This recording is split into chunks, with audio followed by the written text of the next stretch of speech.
WRFM News for our sponsor Guardian Jewellery, Toronto Town Square and the Esplanade, Warners Bay. It's 2 o'clock. Good afternoon. I'm Thandi Chindove with WRFM Hunter News. Tributes are flowing into the Hunter for former Australia cricket captain and renowned commentator Richie Benaud. Mr. Benaud died overnight in a Sydney hospice following a battle with skin cancer. Newcastle District Cricket Association Chairman Paul Majory Banks says Mr. Benaud had a massive impact on cricket worldwide. His impact would have been on cricket worldwide, and certainly from within Newcastle.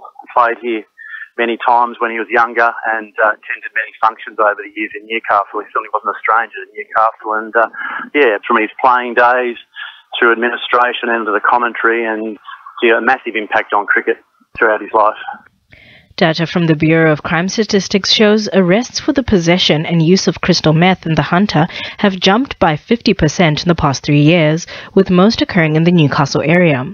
Use of the drug induces a range of effects, which can include psychosis, paranoia, and aggressive behavior, while prolonged consumption can have permanent impacts on the user's brain. Prime Minister Tony Abbott announced plans this week for a task force to tackle the ice epidemic, which has been labelled the worst drug problem ever seen in Australia.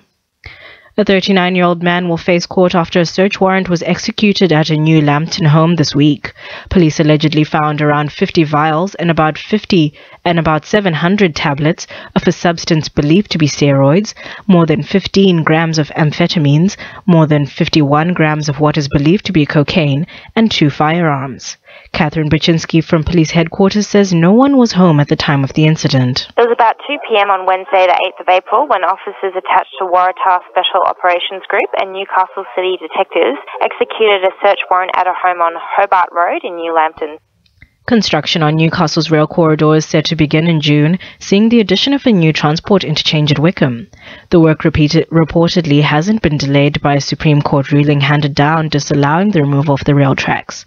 Transport for New South Wales says all work will be undertaken within the parameters of the court ruling. Port Stephens Council will shortly be undertaking works at Bagnall Beach Road, Keele Street and Sandy Point Road roundabout. The works will involve the reseal of the roundabout with a non-slip surface and installation of curb extensions, as well as line marking to reduce traffic to one lane, with the installation of a guardrail already in place. Civil Assets Manager John Merrickich says there may be some change traffic conditions. So the guardrail works have already been completed, and the reseal is proposed to be done on the 19th of April. There'll only be some minimal disruptions, especially around the resealing, because whenever you're undertaking works on the road or the road reserve, there are always going to be some form of disruptions, but they'll be very short. With applications set to close at the start of next month, the Hunters not-for-profits are being urged to apply for the 2015 Community Heritage Grants Program. The program invites first-time recipients to Canberra to receive their grant and build their collection management skills through training from national collecting institutions, including the National Library of Australia. Paterson MP Bob Baldwin says he's encouraging local libraries, museums, historical societies, Indigenous and multicultural groups to apply. Lake Macquarie City Council is holding its first Emergency Services Expo this Sunday at Swansea Belmont Surf Lifesaving Club.